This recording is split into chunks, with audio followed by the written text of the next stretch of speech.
दोस्तों, आप किसी भी एग्ज़ाम की तैयारी कर रहे हो, अगर पढ़ाई में रुचि हो गई तो पढ़ाई इतनी आसान लगेगी कि आप सोच भी नहीं सकते। पढ़ने का जो तरीका है वो बहुत ही वैज्ञानिक होना चाहिए।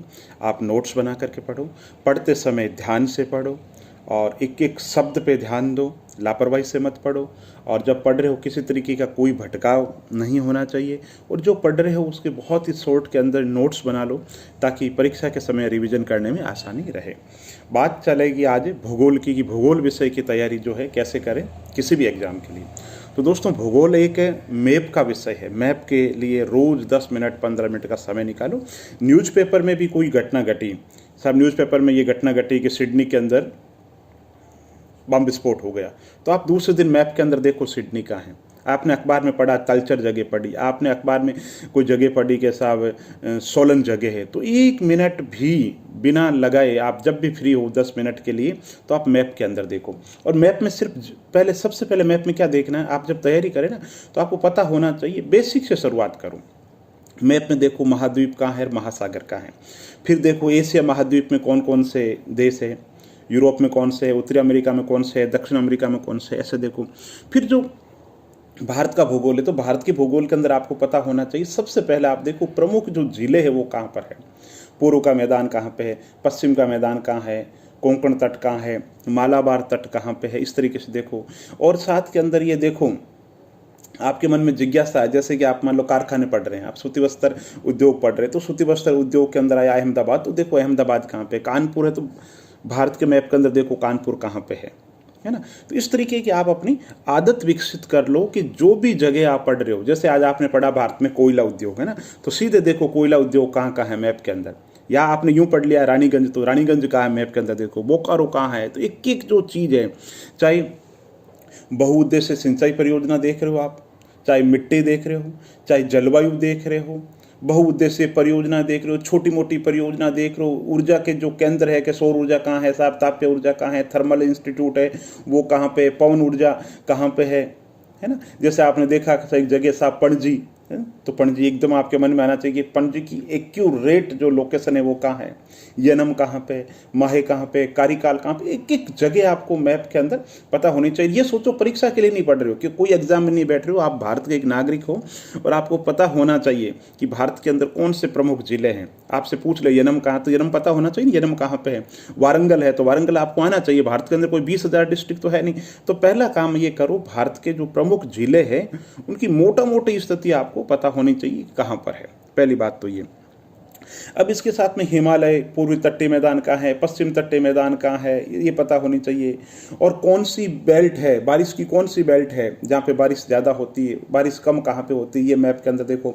मानसून आता है तो मैप के अंदर देखो, अभी जैसे मानसून का मौसम, अब देखो कि मानसून सबसे पहले कहाँ पे आता है, कहाँ कहाँ गुजरता है, क्या स्थिति है। मैप में देखो भूकंप ज़्यादा वाली बेल्ट कौन सी है, कौन सी मैप के अंदर बेल्ट है जहाँ पे भूकंप जो है वो कम आते हैं, कौन सी मिट्टी कहाँ पर है, कौन सी झीलें कहाँ पर है। तो आप मैप को समय दो, है ना।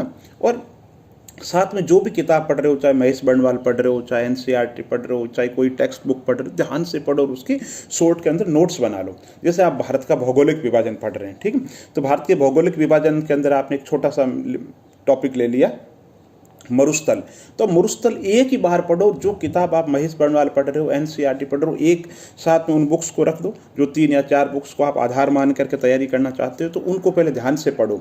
और फिर देखो कॉमन क्या है सब में, उस कॉमन को नोट कर लो। फिर कोई नई चीज़ लगे तो वो नोट कर लो, फिर उसको शॉर्ट के अंदर नोट्स बना लो, ताकि बाद में उन किताबों की शरण में आपको जाना नहीं पड़े। जैसे एल-नीनो पढ़ा आपने किसी किताब से, तो लिख लो साहब एल-नीनो क्या है, कैसी हवा है, क्या इफेक्ट करता है, क्या अवधारणा है, क्या शाब्दिक अर्थ है, क्या एल-नीनो है, क्या ला-नीनो है।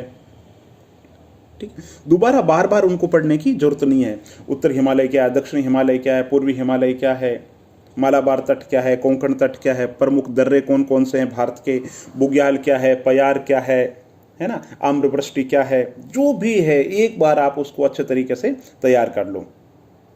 खादर क्या है, बांगर क्या है। अब आप बार बार क्यों पढ़ोगे खादर और बांगर को, आपने पढ़ा ज्योग्राफी के अंदर कि साहब ये खादर है, ये बांगर है, आपने शॉर्ट नोट्स बना लिए, अब दोबारा किसी किताब से नहीं पढ़ना आपको।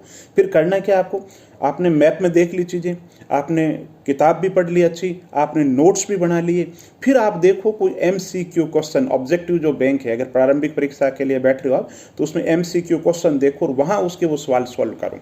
आपने पढ़ लिया भारत का भौगोलिक, हिमालय से संबंधित सवाल है तो फिर सॉल्व करो, अगर गलत हो रहे तो फिर देखो भाई कमी कहाँ रहेगी, हिमालय मैप में देख लिया सारा का सारा, आपने सारा पढ़ लिया तो फिर गलत क्यों हो रहे हैं, तो फिर थोड़ा वापस उन जो नोट्स को रिवीजन करो और देखो, और जिस भी एग्जाम में आप बैठ रहे हो उसके पिछले सालों की ट्रेंड एनालिसिस करो, पेपर देखो, पेपर से आपको पता चलेगा किसके आसपास कैसे सवाल पूछे जा रहे हैं, उससे आपको रणनीति बनाने के अंदर मदद मिलेगी। लेकिन सबसे पहले जो बेसिक है वो तैयार करो, उसके बाद में ही आप आगे कुछ कर पाओ।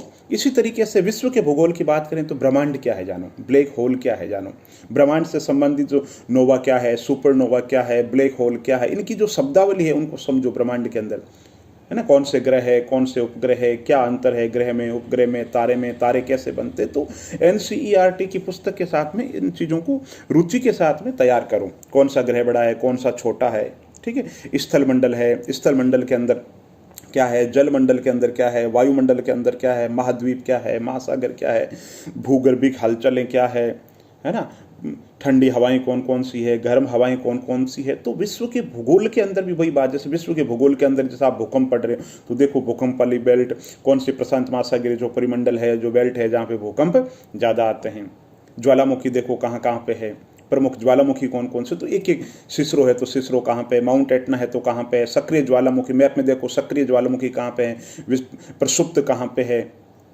ना, स्ट्रोम्बोली।